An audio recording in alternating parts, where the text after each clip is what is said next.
Halo, apa kabar kalian semua hari ini? Semoga sehat-sehat ya. Hari ini aku gak bagiin resep apa-apa. Aku cuma nyobain bikin pir kukus untuk batuk. Yes, anak aku batuk sedihnya.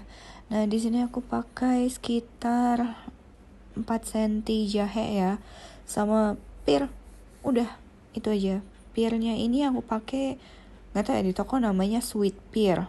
Nah, ini aku pakainya setengah aja.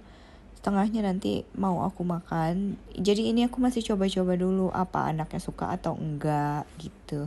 Jadi aku pakai setengah dulu daripada nanti kebuang banyak. Nah, di sini aku buang tengahnya atau bagian bijinya ya. Nah, tengahnya itu kan biasa asem. Jadi aku buang tengahnya tuh agak banyak kan. Nah, ini jahenya aku nggak geprek.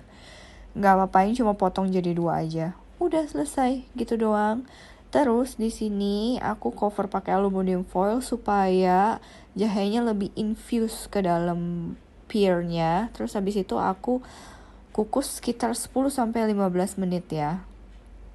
Aku nggak tahu itu waktu yang tepat nggak sih 10-15 menit, karena pas aku mau suapin ke anak aku, pirnya ini masih agak keras ya, susah untuk disendokin gitu.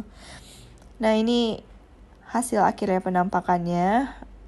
Ya kalau di sini sih kelihatannya memang udah mateng ya. Cuma nggak tahu deh sebenarnya ini mateng apa masih setengah mateng, aku juga nggak ngerti. Ini aku tambahin madu 1 sendok makan karena aku merasa pirnya ini kurang manis. Apalagi tadi udah aku tambahin jahe, jadi aku takut dia berasa pahit dan pedas gitu. Dan sebenarnya madu juga bagus kan untuk tenggorokan. Jadi ya nggak apa-apa, aku tambahin aja. Nah, udah selesai dan aku tinggal suapin ke Yevain. Surprisingly, dia ini nggak suka. Sebenarnya dia bukan nggak suka sih, kayak ngerasa makanan baru kali ya. Jadi kayak agak-agak aneh gitu di mulutnya dia. Cuman anak ini karena dia tahu ini aku bikin untuk batuknya dia, jadi ya dia makan-makan aja. Suka sih sebenarnya. Jadi mungkin ini bakal jadi makanan langganan selama seminggu ya. Aku bakal bikinin ini terus. Dan sebenarnya kalau misalnya ditambah madu, ini jadi enak loh. Aku aja suka.